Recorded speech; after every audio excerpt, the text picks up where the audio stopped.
Assalamualaikum warahmatullahi wabarakatuh. Halo teman-teman, kami dari kelompok 3 kelas A yang beranggotakan Elka Fikril Al-Hasani, Adrian Nurzulmi, Andini Putriha, Rika Trisa Bania, David Laimon Sitorus, Oriza Satipa, dan saya sendiri Ine Puspita Dewi. Pada kesempatan perkuliahan kali ini, kami akan menyampaikan materi mengenai ilmu sejarah. Baik, materi pertama akan disampaikan oleh Elka Fikri Al-Hasani, yaitu mengenai pengertian dan ruang lingkup ilmu sejarah. Assalamualaikum warahmatullahi wabarakatuh. Perkenalkan, nama saya Elka Fikril Al-Hasani, NPM akhir 083. Di sini saya akan menjelaskan tentang pengertian dan ruang lingkup ilmu sejarah. Istilah sejarah berasal dari bahasa Arab, yakni dari kata syajarotun, dibaca syajaroh, yang memiliki arti pohon kayu. Pengertian pohon kayu di sini adalah suatu kejadian, perkembangan atau pertumbuhan tentang sesuatu hal peristiwa dalam suatu kesinambungan atau kontinuitas. Selain itu, ada pula peneliti yang menganggap bahwa arti kata syajaroh tidak sama dengan kata sejarah, sebab sejarah bukan hanya bermakna sebagai pohon keluarga, asal-usul, atau silsilah. Walaupun demikian, diakui bahwa ada hubungan antara kata syajaroh dengan kata sejarah. Seseorang yang mempelajari sejarah berkaitan dengan cerita, silsilah, riwayah, dan asal-usul tentang seseorang atau kejadian. Dengan demikian, pengertian sejarah yang dipahami sekarang ini dari ahli bahasa Inggris, yakni history, yang bersumber dari bahasa Yunani kuno, historia, dibaca historia, yang berarti belajar dengan cara bertanya-tanya. Kata historia diartikan sebagai telaahan mengenai gejala-gejala, terutama hal ihwal manusia, dalam urutan kronologisnya. Maka dari itu, kita dapat mengambil kesimpulan makna dari kata sejarah sebagai cerita atau kejadian yang benar-benar telah terjadi pada masa lalu. Pada umumnya, para ahli sepakat untuk membagi peranan dan kedudukan sejarah terbagi atas 3 hal. Yang pertama, sejarah sebagai peristiwa, sejarah sebagai ilmu, dan terakhir sejarah sebagai cerita. Lingkup dalam ilmu sejarah terbagi menjadi 12 kelompok, yaitu yang pertama, sejarah sosial. Menurut Trevelyan di dalam bukunya yang berjudul English Social History, A Survey of Six Centuries, 1942, ia mengemukakan bahwa sejarah sosial adalah sejarah tanpa nuansa politik, yang berarti memiliki makna bahwa sejarah sosial adalah sejarah budaya yang mengkaji mengenai kehidupan sehari-hari manusia. Yang kedua, sejarah ekonomi. Sebenarnya sejarah ekonomi ini lebih merupakan kombinasi 2 disiplin ilmu yang telah berevolusi cukup lama. Di universitas-universitas Eropa Barat, sejarah ekonomi dipandang sebagai disiplin tersendiri. Sedangkan di universitas-universitas Amerika Serikat, sejarah ekonomi dimasukkan ke dalam departemen sejarah atau ekonomi status sejarah. Ekonomi sebagai bidang studi tersendiri dikukuhkan dengan dibentuknya Economic History Society pada tahun 1926 dan jurnalnya Economic History Review yang mulai terbit tahun 1927. Faktor penting lainnya adalah dibentuknya National Bureau of Economic Research pada tahun 1920. Di antara pendirinya ialah Guy, ahli sejarah bisnis dan ekonomi dari Harvard, dan ia dikenal sebagai direktur terlama. Yang ketiga, sejarah kebudayaan. Menjelaskan karakteristik sejarah kebudayaan mengingatkan arti kebudayaan itu sendiri sangat luas. Menurut Kartodirjo, mengemukakan semua perwujudan baik yang berupa struktur maupun proses dari kegiatan manusia dalam dimensi ideasional, etis, dan estetis adalah kebudayaan. Keempat, sejarah demografi. Demografi sudah ada sejak dahulu, yakni ketika John Grout mempublikasikan Natural and Vertical Observation Medieval Foundables Mortality pada tahun 1662. Penulisan-tulisan tersebut didasarkan atas data kependudukan Inggris pada abad ke-16. Sebenarnya sejarah pelaksanaan sensus kependudukan di dunia ini telah diadakan beberapa ribu tahun yang lalu, seusia dengan kerajaan Mesir kuno, Persia, Ibrani, Jepang kuno, dan Yunani kuno. Cuma karena penduduk yang dicacahi juga terbatas, misalnya lelaki dewasa yang dapat dipilih untuk menjadi tentara, sehingga hasil sensusnya pun terbatas, yang biasanya dijadikan rahasia kerajaan. Selanjutnya, menurut Haber, di Eropa yang berskala kota telah dilaporkan sejak abad ke-15. Bahkan di India pun pernah mengadakan sensus tahun 1678. Kelima, sejarah politik. Dalam sejarah konvensional, sejarah politik memiliki kedudukan yang dominan dalam historiografi barat. Akibatnya, timbul tradisi yang kokoh bahwa sejarah konvensional adalah sejarah politik. Dalam hal itu, proses politik diungkapkan melalui satu dimensi politik belaka. Penggambaran unidimensional yang demikian dipaparkan secara datar dan tidak ada relief-relief yang menggambarkan kompleksitas pengalaman manusia yang holistik. Itulah kekeringan dan kedangkalan sejarah politik gaya lama tersebut. Biasanya mengutamakan diplomasi dan peranan tokoh-tokoh besar serta pahlawan-pahlawan yang berpengaruh besar. Hal itu berbeda jauh dengan sejarah politik gaya baru zaman sekarang, yang sifatnya multidimensional, di mana sejarah politik dibuat lebih menarik, mengingat dalam eksplanasinya lebih luas, mendalam, dan tidak terjebak dalam determinisme historis. Yang keenam, sejarah kebudayaan masyarakat. Membedakan antara sejarah kebudayaan dengan sejarah kebudayaan rakyat atau the history of a popular culture memang sulit. Kesulitan itu secara teoritik tidak membedakan secara eksplisit antara kebudayaan atas atau elit maupun tinggi dengan kebudayaan rakyat. Namun, realitas empirik, perbedaan ini tampak bukan dalam struktur, melainkan praksisnya. Yang dimaksud rakyat atau populer di sini menurut sejarawan Richard maupun Smith adalah kebudayaan kelompok-kelompok dan kelas-kelas yang terpuruk, dikuasai dan diperintah atau subordinasi. Kebudayaan rakyat atau massa tersebut diekspresikan dalam selera-selera atau kebiasaan-kebiasaan dan tingkah laku, serta hiburan-hiburannya. Jika pada kebudayaan tinggi memiliki sastra, drama, dan musik tersendiri, maka dalam kebudayaan rendah atau massa memiliki pertujuan dalam bentuk ritual, lagu-lagu rakyat, festival rakyat, dan cara berbicara atau berbuat tertentu. 7. Sejarah intelektual. Secara filosofis, hubungannya lebih erat dengan aliran fenomenologi. Dalam arti luas, fenomenologi mengkaji tentang fenomena-fenomena atau apa saja yang nampak.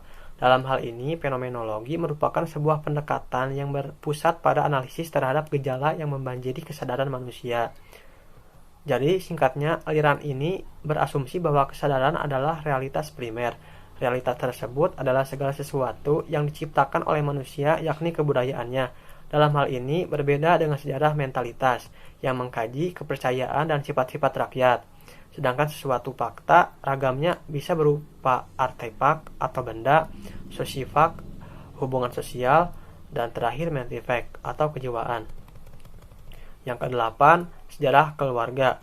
Sejarah keluarga atau family history sebagai suatu bidang riset mulai muncul pada tahun 1950-an. Sebagai bagian tumbuhnya minat tersebut, sejarah ekonomi dan sosial, di mana para ahli sejarah mencari informasi mengenai keluarga dari berbagai sumber, mulai dokumen-dokumen legal, catatan kasus-kasus pengadilan, sejarah nama-nama keluarga, lukisan lama, naskah perjanjian dan sebagainya, dan juga berbagai penggalian arkeologis di lokasi-lokasi milik pribadi guna mengungkap cikal bakal kehidupan keluarganya.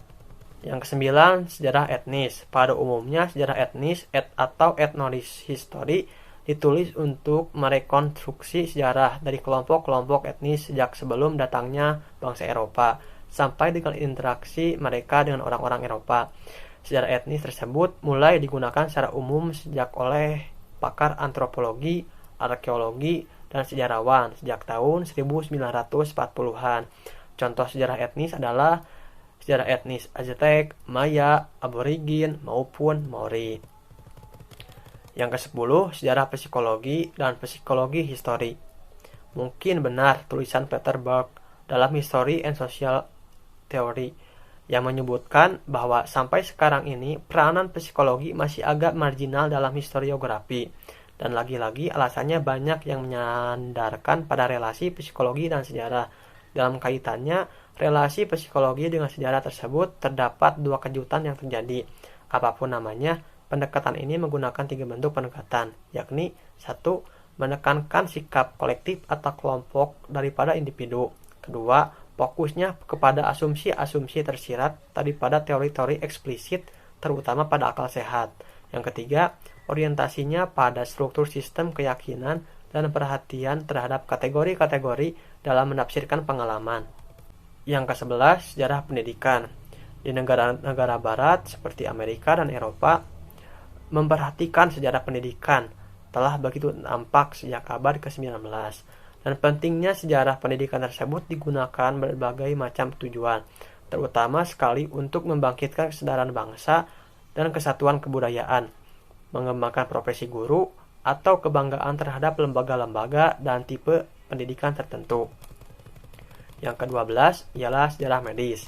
Penulisan sejarah medis dilatar belakangi oleh kebutuhan para dokter yang menyadari pentingnya pemahaman tradisi-tradisi pengobatan yang berbeda-beda pada masa lalu. Hippocrates telah menulis Sumpah Kedokteran yang tertulis dalam Ancient Medicine, yang sampai sekarang sumpah tersebut menjadi pijakan para dokter. Sejak abad ke-18, survei sejarah kedokteran mulai ditekuni oleh para dokter seperti John Fried, Daniel Lecrae, dan Kurt Sparngel.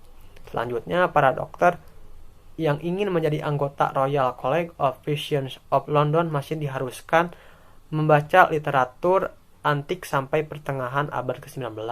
Di samping kesadaran tersebut, masa kini sebagai kelanjutan masa lalu terus berkembang.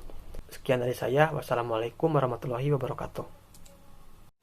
Assalamualaikum warahmatullahi wabarakatuh. Di sini saya Andini Putri Herdiani dengan NPM terakhir 078 akan menjelaskan mengenai metode dan ilmu bantu sejarah. Menurut Edson, ia mengemukakan bahwa dalam metodologi riset kita sering mendengar metode historis, yaitu dengan langkah-langkah. Yang pertama, memaparkan permasalahan atau pernyataan untuk diselidiki. Yang kedua, mencari sumber fakta historis. Yang ketiga, menyimpulkan dan mengevaluasi sumber historis. Dan yang terakhir, menyajikan fakta-fakta yang berhubungan dalam suatu kerangka interpretatif. Sekilas, mengadakan penelitian historis tersebut memang kelihatan mudah, namun nyatanya dalam pelaksanaannya tidak semudah yang kita bayangkan. Atau dapat kita lihat lebih sederhana lagi, Ismaun menyampaikan bahwa dalam metode sejarah meliputi yang pertama, heuristik, yaitu pengumpulan sumber-sumber. Yang kedua, kritik atau analisis sumber, baik itu sumber eksternal maupun internal. Yang ketiga, yaitu interpretasi. Dan yang keempat, historiografi atau penulisan sejarah. Nah, sedangkan sebagai ilmu bantunya dalam penelitian, sejarah terdiri atas hal-hal berikut. Yang pertama ada paleontologi, yaitu ilmu tentang bentuk-bentuk kehidupan purba yang pernah ada di muka bumi, yang contohnya fosil-fosil. Yang kedua ada arkeologi, yaitu kajian ilmiah mengenai hasil kebudayaan baik dalam periode prasejarah maupun periode sejarah yang ditemukan melalui ekskavasi-ekskavasi di situs-situs arkeolog. Yang ketiga ada paleoantropologi, yaitu ilmu tentang manusia-manusia purba atau antropologi ragawi. Yang keempat ada paleografi, yaitu kajian tentang tulisan-tulisan kuno, termasuk ilmu membaca dan penentuan waktu, tanggal atau tahun. Yang kelima ada epigrafi, yaitu pengetahuan tentang cara membaca, menentukan waktu, serta menganalisis tulisan kuno pada benda-benda yang dapat bertahan lama. Contohnya itu batu dan logam. Yang keenam ada ikonografi, yaitu arca-arca atau patung-patung kuno sejak zaman prasejarah maupun sejarah. Yang ketujuh ada numismatik, yaitu tentang ilmu mata uang, asal-usul, teknik pembuatan, dan mitologi. Yang kedelapan ada ilmu keramik, yaitu kajian tentang barang-barang seperti tembikar dan porselin. Yang kesembilan ada genealogi, yaitu pengetahuan tentang asal-usul nenek moyang atau asal-usul mula keluarga seseorang maupun beberapa orang. Yang ke-10 ada filologi, yaitu ilmu tentang naskah-naskah kuno. Yang ke-11 ada bahasa, yaitu penguasaan tentang beberapa bahasa, baik bahasa asing maupun bahasa daerah yang diperlukan dalam penelitian sejarah. Yang ke-12 ada statistik, adalah sebagai presentasi analisis dan interpretasi angka-angka, terutama dalam kuantohistoris atau kliometri. Yang ke-13 ada etnografi, merupakan kajian bagian antropologi tentang deskripsi dan analisis kebudayaan suatu masyarakat tertentu. Di sini juga saya akan menjelaskan mengenai tujuan dan kegunaan sejarah. Menurut Noto Susanto, ia mengidentifikasi 4 jenis kegunaan sejarah, yakni ada fungsi edukatif, inspiratif, dan instruktif, serta rekreasi. Yang pertama, fungsi edukatif, artinya sejarah membawa dan mengajarkan kebijaksanaan ataupun kearifan-kearifan. Oleh karena itu, penting pula ungkapan-ungkapan seperti belajarlah dari sejarah atau sejarah mengajarkan. Yang kedua ada fungsi inspiratif, artinya dengan mempelajari sejarah dapat memberikan inspirasi. Sebagai contoh, melalui belajar sejarah perjuangan bangsa, kita dapat terilhami untuk meniru dan bila perlu menciptakan peristiwa serupa yang lebih besar, dan paling tidak dengan belajar sejarah dapat memperkuat spirit dan moral. Yang ketiga, ada fungsi instruktif, artinya bahwa dengan belajar sejarah, kita dapat berperan dalam proses pembelajaran pada salah satu kejuruan atau keterampilan tertentu. Dan yang terakhir, ada fungsi rekreasi, yang artinya belajar sejarah dapat memberikan rasa kesenangan maupun keindahan. Seseorang yang belajar sejarah dapat terpesona oleh kisah sejarah yang mengagumkan, dan hal itu dapat menarik minat para pembaca. Sekian dari saya, kurang lebihnya mohon maaf. Baik, assalamualaikum warahmatullahi wabarakatuh. Izin memperkenalkan diri, nama saya Adrian Nuruzumi dari kelompok 3 dengan NPM 202-171-077. Di sini saya akan menjelaskan sejarah perkembangan dari ilmu sejarah. Peristiwa yang telah terjadi yang memiliki dampak atau efek keterlanjutan yang digerakkan oleh manusia disebut dengan sejarah. Merupakan ilmu yang sudah terbilang tua dikarenakan pada abad 17-18 sejarah itu sendiri telah diajarkan di universitas-universitas yang ada di Eropa. Sejarah tidak bisa terlepaskan daripada historiografi, karena historiografi merupakan pandangan daripada ilmuwan yang secara sadar mengenai zaman dan juga lingkungan yang ada di dalam hidupnya itu sendiri. Historiografi di dataran Eropa itu sendiri tidak terlepas daripada kemajuan zaman yang telah dicapai oleh negara-negaranya. Selain itu juga, masyarakat Eropa memiliki budaya menulis yang tinggi, sehingga tidak heran dan juga tidak asing bagi kita bila kita menemukan sumber sejarah dari dataran Eropa itu sendiri. Kita mulai pada zaman Yunani dan Romawi. Pada zaman Yunani klasik ditemukan 2 karya dari sastrawan yang bernama Homerus, yaitu Iliad dan Odyssey. Keduanya berbentuk epos atau cerita. Iliad menceritakan perang antara orang Yunani kuno dengan orang-orang dari Troya. Perang yang dipicu oleh Paris, yaitu putra Raja Troya, yang membawa kabur istri Raja Sparta, yaitu Helen. Sedangkan Odyssey menceritakan tentang berkelananya Odysseus setelah kerajaan Troya runtuh. Diceritakan kembali, Odysseus kembali ke Yunani untuk membalaskan dendam kepada para bangsawan yang telah merebut tahtanya. Penulisan sejarah pada masa Yunani ini masih sangat sederhana dengan tidak adanya kerangka dalam penulisan, serta sejarawan yang belum mendeskripsikan suatu kejadian dan peristiwa dengan detail, atau bisa disebut dengan belum adanya sikap kritis daripada sejarawan itu sendiri. Selain itu, penulisan sejarah di masa ini masih berbentuk syair dan puisi, sedangkan penulisan sejarah berbentuk prosa baru muncul pada abad ke-6 sebelum Masehi yang dipopulerkan oleh Herodotus, yaitu yang kita kenal sebagai bapak sejarah dunia.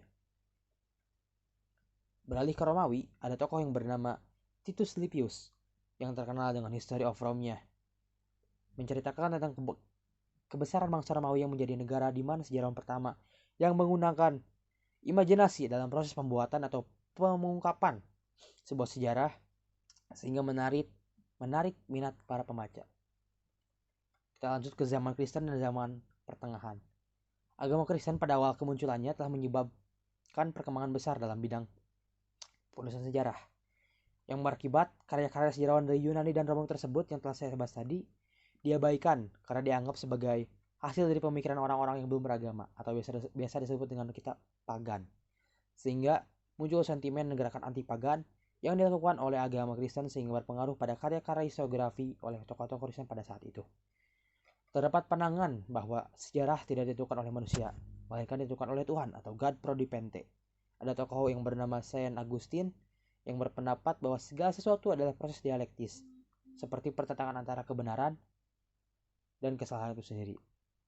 Hal tersebut digambarkan pada karyanya yaitu Decipitat Dei. Di dalam karya ini mengisahkan pertentangan antara kerajaan dunia dan kerajaan surga yang berhasil dimenangkan oleh kerajaan surga. Hal ini bermaksud segala sesuatu yang sudah di bawah rencana Tuhan dan semua segala sesuatu itu sudah ditentukan oleh Tuhan itu sendiri. Lanjut ke abad selanjutnya, zaman Renaissance, reformasi dan kontra-reformasi. Pada abad pertengahan, kondisi bangsa Eropa sedang berada di bawah pengaruh gereja yang sangat ketat, yang memiliki pola pikir memento mori, yang berarti ingat terus akan mati, sehingga melupakan dunia. Namun, masyarakat Eropa setelah melewati zaman Renaissance, pola pikirnya berubah 180 derajat. Mereka sekarang memikirkan duniawi dan juga ilmu-ilmu pengetahuan. Niccolo Machiavelli membuat karya dengan judul History of Florence, yang menceritakan konflik kekuasaan bangsawan dan rakyatnya sendiri serta kehancuran Italia akibat intervensi asing, yaitu dari kaum barbar. Juga, Machiavelli berpendapat bahwa fungsi dari sejarah ialah sebagai bahan pengajaran moralitas melalui contoh-contoh yang praktis. Era reformasi diwakili oleh Matthias Placid Illyrius dengan buku yang berjudul Meddelburg Centuries, yang berisikan polemik yang sangat ambisius kepada institusi gereja terutama dari segi hukum dan konstitusi. Pada era kontra-reformasi, kewibawaan gereja Katolik ingin dikembalikan karena telah dirusak oleh gerakan-gerakan pada saat era reformasi. Muncullah tokoh yang bernama Baronis yang menulis buku Ecclesiastical Annals yang menjawab tuduhan dari Meddelburg Centuries tadi. Nilai buku tersebut terletak dalam penggunaan sumber yang sifatnya apologetik dan memihak. Lanjut ke abad selanjutnya yaitu zaman penemuan daerah baru. Masa ini sejarah sosial menjadi hal utama atau tema utama. Penemuan daerah-daerah baru pada abad ke-15, 16, dan ke-17 mempengaruhi perkembangan historiografi Eropa. Berkat sumber tulisan yang banyak di Eropa pada saat itu, orang-orang Eropa mulai tertarik dengan kegiatan ekspansi seperti Spanyol, Inggris, Portugis, dan lain sebagainya. Dan lanjut ke abad selanjutnya yaitu zaman rasionalisme dan pencerahan. Historiografi pada abad ke-18 dipengaruhi oleh keadaan zaman dan kebudayaan orang yang sedang berkembang pada masa itu. Abad ke-18 juga ditandai dengan berkembangnya kepercayaan diri sendiri dan mementingkan kehidupan duniawi atau rasionalisme. Rasionalisme ini nampak jelas dengan adanya tuntutan manusia untuk menggunakan logika, berpikir kritis, skeptis, dan realistis. Voltaire, seorang filsuf dari Prancis pada abad ke-18, membuat sebuah esai sejarah yang berisikan tolakan visi tradisional yang bersumber pada kitab suci. Voltaire juga memperjuangkan rasio sebagai interpretasi sejarah sebagai teologis karena menurut Voltaire, perkembangan proses sejarah dalam mencapai kebahagiaan itu ditentukan oleh akal manusia bukan oleh Tuhan. Selanjutnya ada zaman romantisme, nasionalisme, dan juga rebalisme. Historiografi pada abad ini ditandai dengan 1. Penghargaan kembali pada zaman pertengahan. 2. Munculnya filsafat sejarah. 3. Munculnya teori orang besar. 4. Timbulnya nasionalisme. Dan 5. Munculnya liberalisme.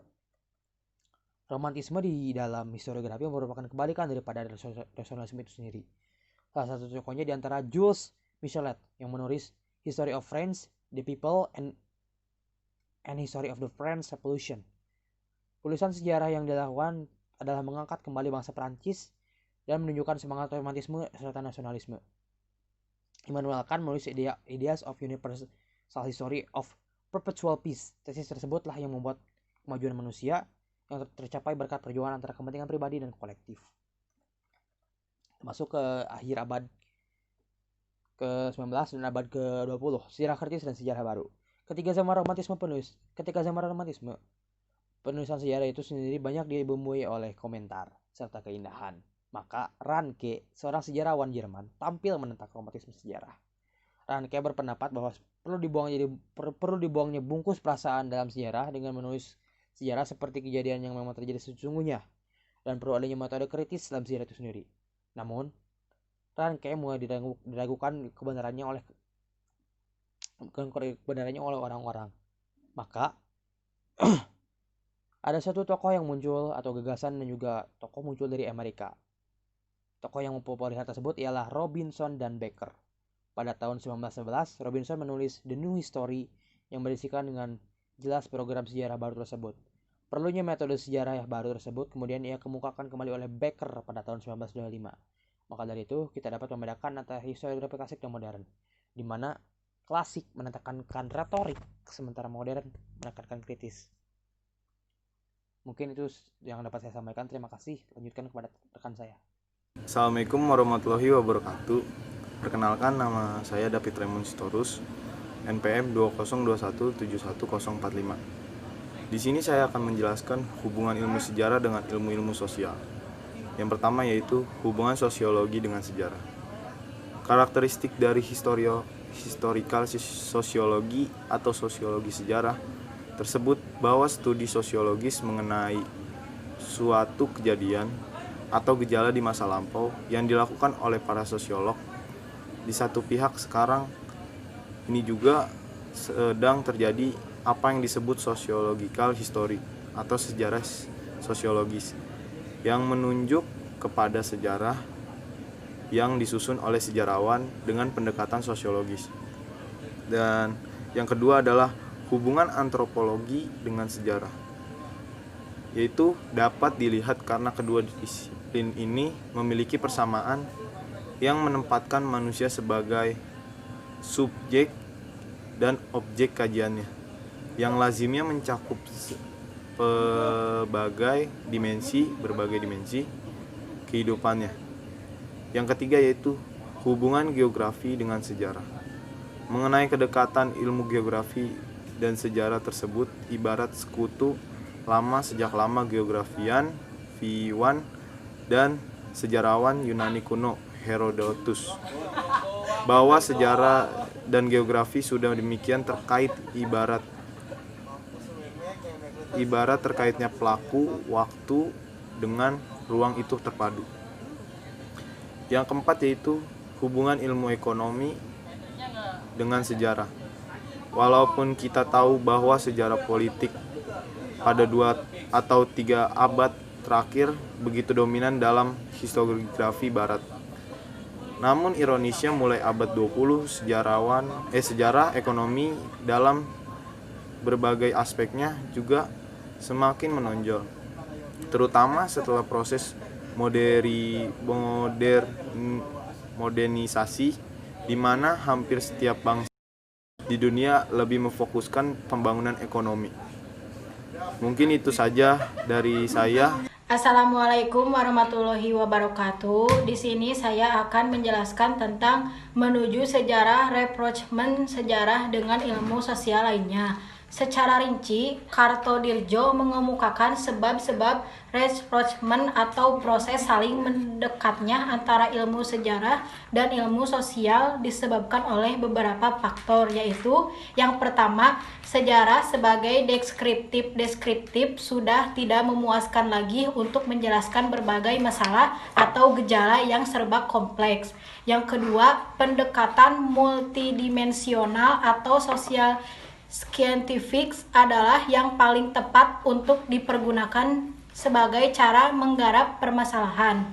Lalu yang ketiga, ilmu-ilmu sosial telah mengalami perkembangan pesat sehingga dapat menyediakan teori dan konsep yang merupakan alat analitis yang relevan. Assalamualaikum warahmatullahi wabarakatuh. Perkenalkan, nama saya Ina Puspita Dewi, NPM terakhir 036. Di sini saya akan menyampaikan materi mengenai konsep dan generalisasi dalam ilmu sejarah. Terdapat 15 konsep dan 15 generalisasi dalam ilmu sejarah yang dikembangkan. Di sini diartikan bahwa dalam sejarah berupaya mencari keunikan peristiwa sebagai ilmu yang bersifat ideografis, partikularistik, subjektif, kualitatif. Nah, yang pertama itu ada perubahan. Konsep perubahan merupakan istilah yang mengacu pada suatu hal yang menjadi tampil beda, mengingat sejarah pada hakikatnya adalah perubahan. Nah, pentingnya perubahan ini sesuai dengan pendapat Piri Atmaja yang dijelaskan bahwa perubahan itu konsep dasar yang penting dan mutlak untuk memberikan penyadaran bagi kehidupan masa kini dan masa yang akan datang. Nah, jika kita mengakui gerak sejarah berdasarkan siklus, maka tidak akan terjadi banyak perubahan, baik itu dalam masyarakat lokal, nasional, maupun global. Yang kedua itu ada peristiwa. Nah, mengingat salah satu karakteristik ilmu sejarah adalah mencari keunikan yang terjadi pada suatu peristiwa tertentu. Nah, pembelajaran suatu kajian terhadap peristiwa ini penting bagi peserta didik untuk memahami akan kesadaran historis yang perlu dijelaskan melalui serangkaian aktivitas nyata yang dapat dianalisis, dan jika mengakui validitas sejarahnya, ada beberapa peristiwa yang kecenderungannya itu akan terjadi pengulangan yang sama dan akan terjadi pula suatu proses kemajuan. Nah, yang ketiga itu sebab dan akibat. Sebab diartikan sebagai pengertian faktor-faktor fenomena pendahulu yang mendorong terjadinya suatu perubahan, sedangkan akibat adalah sesuatu yang menjadikan kesudahan atau hasil suatu perbuatan, dampak, dan peristiwa. Nah, adanya sebab akibat ini dalam pelajaran sejarah dapat melatih siswa atau peserta didik untuk berpikir kritis, dan peserta didik di sini harus memiliki kemampuan untuk membedakan sebab umum dan sebab khusus. Nah, dalam generalisasinya, sebab dan akibat ini terdapat pada keunikan munculnya peradaban lembah Sungai Nil yang bernilai tinggi sebagai khazanah budaya dunia. Yang keempat itu ada konsep nasionalisme. Secara sederhana memiliki arti rasa kebangsaan. Nah, dengan adanya pembelajaran sejarah dan PKN, nilai-nilai nasionalisme ini penting diajarkan kepada peserta didik. Mengingat manusia memiliki akal dan pikiran sebagai makhluk yang lebih sempurna. Oleh karena itu, dalam dialektika kemajuan perkembangan nasionalisme pun berjalan maju dan harus berjalan maju sebagai revolusi. Yang kelima itu ada konsep kemerdekaan sebagai nilai utama dalam kehidupan politik setiap negara dan bangsa. Nah, perintisan kemerdekaan atau kebebasan ini setidaknya sudah ada pada zaman Yunani kuno. Dalam kehidupan berbangsa dan bernegaranya, konsep kemerdekaan ini lebih menitik beratkan pada komitmennya yang menentukan suatu negara nasibnya sendiri sebagai bangsa yang berdaulat. Yang selanjutnya yaitu ada kolonialisme. Konsep kolonialisme ini merujuk pada bagian imperialisme dalam ekspansi bangsa-bangsa Eropa Barat ke berbagai wilayah lainnya yang di dunia sejak abad ke-15 dan ke-16. Nah, pada puncak perkembangannya, kolonialisme merajalela pada abad ke-19, di mana hampir setiap negara memiliki daerah jajahan, diantaranya di Asia, Afrika, dan Amerika. Dan sebenarnya generalisasinya itu tidak dapat dilepaskan sebagai dampak penemuan baru ataupun hasil eksplorasinya terhadap daerah lain yang belum mereka kenal sebelumnya. Yang selanjutnya yaitu revolusi. Konsep revolusi ini merujuk pada suatu pengertian tentang perubahan sosial, politik, dan budaya yang radikal dan berlangsung cepat serta besar-besaran. Nah, revolusi besar ini muncul di masa modern pada beberapa negara, di antaranya Prancis, Meksiko, Cina, Rusia, dan Indonesia pada tahun 1945, Filipina, Argentina, dan Prancis. Dalam generasinya ini, revolusi memiliki dampak besar bagi kemenangan kaum borjuis di Eropa Barat maupun bangkitnya nasionalisme. Dan selanjutnya ada konsep fasisme, yaitu masa pengorganisasian pemerintahan dan masyarakat secara totaliter oleh kediktatoran partai tunggal yang sangat memiliki rasa nasionalisme yang sempit, rasialis, militeralis, dan imperialis. Nah, negara pertama yang menjadi fasisme ini pada tahun 1922 di bawah pimpinan Benito Mussolini, yaitu Italia. Nah, keunikan fasisme ini terletak pada pertentangannya terhadap semua sektor kehidupan politik yang ada. Fasisme lahir dari tradisi otoriter yang mendominasi beberapa abad lamanya yang menyebabkan gerakan demokrasi. Nah, dan generasi fasismenya di Italia maupun Jerman menjelang Perang Dunia II tidak lepas dari pengaruh krisis ekonomi dunia. Yang selanjutnya ada komunisme. Nah, pada dasarnya konsep komunisme merujuk pada setiap pengaturan sosial yang didasarkan pada kepemilikan produksi, konsumsi, dan swapemerintahan yang diatur secara komunis atau bersama-sama. Nah, dalam generasinya ini, makin meluasnya bahaya komunisme di Asia Tenggara mendorong para ahli strategi dan pemikir Amerika untuk mengagas suatu teori baru yang dikenal dengan teori domino. Yang selanjutnya ada peradaban. Nah, konsep peradaban merupakan konsep yang merujuk pada suatu etnitas kultural seluruh pandangan hidup manusia yang mencakup nilai, norma, dan pola pikir terpenting dari suatu masyarakat yang diwariskan dari generasi ke generasi. Nah, dalam generasinya ini, jadi peradaban jauh melebihi luasnya dari suatu kebudayaan yang saling mempengaruhi beberapa pusat peradaban tertua seperti Mesir kuno, kemudian India, dan Cina kuno. Dan selanjutnya ada perbudakan. Dan pada dasarnya konsep perbudakan ini adalah suatu istilah yang menggambarkan suatu kondisi di mana kelompok tidak memiliki kedudukan dan peranan sebagai manusia yang memiliki hak asasi sebagai manusia yang layak. Nah, dalam generasinya ini, ketika kolonialisme dan imperialisme merajalela, sistem perbudakan di beberapa wilayah seperti Asia, Afrika, dan Amerika Latin berkembang dengan pesat. Kemudian, yang ke-12 itu ada waktu. Konsep waktu dalam hal ini berupa hari, tanggal, bulan, tahun, windu, dan abad yang merupakan konsep esensial dalam sejarah. Waktu merupakan parameter di mana kehidupan dibangun, diatur, dan diselaraskan. Nah, dalam generalisasinya ini, waktu digunakan baik pada riset historis dan empiris dalam perspektif kronologis, fungsionalis, strukturalis, maupun simbolis. Yang selanjutnya ada feminisme. Istilah feminisme adalah nama suatu gerakan emansipasi wanita dari sebuah organisasi pria. Nah, gerakan struktur ini bersifat ideologis yang tertanam dalam yang membuat kaum wanita ini selalu tidak diuntungkan oleh kaum pria. Nah, untuk Indonesia sendiri, feminisme ini mulai diperjuangkan oleh Raden Ajeng Kartini semenjak diterbitkannya buku Habis Gelap Terbitlah Terang. Dalam bukunya itu, nah dalam generasinya ini, pada awalnya teori feminisme bersifat interdisipliner yang merangkum beberapa diskriminasi dan ketibaan sosial antara pria dan wanita. Yang selanjutnya yaitu ada konsep liberalisme, yaitu konsep yang mengacu pada sebuah doktrin yang dapat diungkapkan melalui penggunaan kata sifat yang dikenal sebagai liberalis politik dan liberalis ekonomi. Dan pada umumnya orang menafsirkan liberalisme ini merujuk pada kebebasan yang seluas-luasnya. Nah, dalam generalisasinya ini secara metodologis, liberalisme meragukan penjelasan teori kolektivisme dan menolak intervensi pemerintah secara implikasi moral yang mengharuskan memerhatikan yang lemah. Yang terakhir yaitu ada konservatisme. Istilah konservatisme ini merujuk kepada doktrin yang meyakini bahwa realitas suatu masyarakat atau bangsa dapat ditemukan pada perkembangan sejarahnya. Oleh karena itu, pemerintah membatasi diri dalam campur tangan terhadap perilaku masyarakatnya. Nah, dalam generasinya ini, secara umum pengikut konservatisme adalah para orang tua yang sudah memiliki pandangan dan sikap mapan mengenai apa yang harus diutamakan dalam hidup. Aliran ini menjunjung tinggi sifat santun dan daya tarik konservatisme seperti di Inggris yang sampai sekarang menyebar luas khususnya bagi golongan tua. Mungkin cukup sekian presentasi dari saya. Mohon maaf apabila ada kesalahan. Sekian dan terima kasih. Wassalamualaikum warahmatullahi wabarakatuh. Assalamualaikum warahmatullahi wabarakatuh. Perkenalkan, nama saya Rika Trisa Bania, NPM 2021710009. Pada kesempatan kali ini saya akan membahas mengenai teori-teori dalam ilmu sejarah. Teori adalah suatu hal yang sangat esensial dalam kajian tentang fenomena, baik pada masa lalu ataupun masa sekarang. Adapun teori-teori dalam ilmu sejarah yakni yang pertama, teori gerak siklus Ibnu Khaldun pada tahun 1332 sampai 1406, yaitu dalam teori ini telah dijelaskan bahwa kebudayaan adalah masyarakat manusia yang dilantaskan di atas hubungan antara manusia dan juga tanah, dan juga hubungan antara manusia dan manusia lainnya, yang memiliki 4 fase yakni fase primitif atau nomaden, fase urbanisasi, fase kemewahan, dan fase kemunduran yang mengantarkan pada fase kehancuran.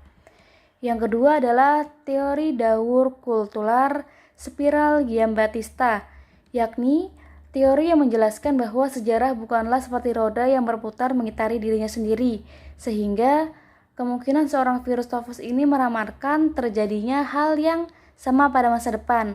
Tetapi faktanya adalah sejarah itu berputar dalam gerakan yang spiral, yakni mendaki dan selalu memperbarui dirinya sendiri. Teori yang ketiga adalah teori tantangan dan juga tanggapan dari Arnold Toynbee yang mengatakan bahwa peradaban itu terdiri atas Mesir kuno, India, Sumeria, Babilonia, dan peradaban Barat atau Kristen. Dari 6 peradaban tersebut serentak muncul dari masyarakat primitif, yakni Mesir, Sumeria, Cina, Maya, Minoa, dan juga India, yang masing-masingnya muncul secara terpisah. Adapun contoh dari peradaban Mesir yaitu rawa dan hutan belantara, lembah Sungai Nil. Sedangkan peradaban lain itu muncul dari tantangan dan juga konflik antar kelompok. Dan pada teori yang ini terdapat 5 rangsangan berbeda dalam kemunculan peradaban, yakni adanya A. Ganas, B. Baru, C. Diperebutkan, D. Ditindas, dan E. Tempat pembuangan. Untuk teori yang keempat yaitu teori dialektika kemajuan Jean Romain, Jean Marius Romain. Dalam teori ini, gerak sejarah umat manusia itu dikebalikan dari perkembangannya secara berangsur-angsur atau berevolusi, melainkan maju dengan lompatan-lompatan yang dadakan sebanding dengan mutasi yang dikenal dalam dunia alam hidup, yaitu suatu langkah baru dalam evolusi manusia itu kecil kemungkinannya, karena terjadi dalam masyarakat yang telah mencapai tingkat kesempurnaan yang tinggi dalam arah tertentu. Sebaliknya, kemajuan yang pernah dicapai di masa lalu itu mungkin atau memungkinkan akan berlalu atau berlaku sebagai suatu penghambat terhadap kemajuan lebih lanjut. Dan dengan demikian, kelatar belakangan dalam hal-hal tertentu dapat dijadikan sebagai suatu keunggulan atau situasi yang menguntungkan untuk mengejar ketinggalan. Untuk teori yang kelima adalah teori despotisme timur Karl Wittfogel, yaitu seorang penulis buku Oriental Despotisme pada tahun 1957, yang mengemukakan bahwa cara produksi Asiatis yang menurutnya adalah khas pada masyarakat adalah berdasarkan irigasi besar-besaran yang telah menimbulkan suatu garis lain dalam perspektif evolusi, seperti halnya masyarakat hidrolis dan juga feodal, dalam struktur politik baru yang dilahirkan di kerajaan-kerajaan despotis timur di masa lalu, yakni Rusia dan Cina. Sebenarnya tidak dapat dipandang sebagai satu subtipe saja, tetapi suatu masyarakat modern atau sebagainya yang baru, melainkan hanya berupa salinan-salinan dari despotisme dan despotisme tersebut.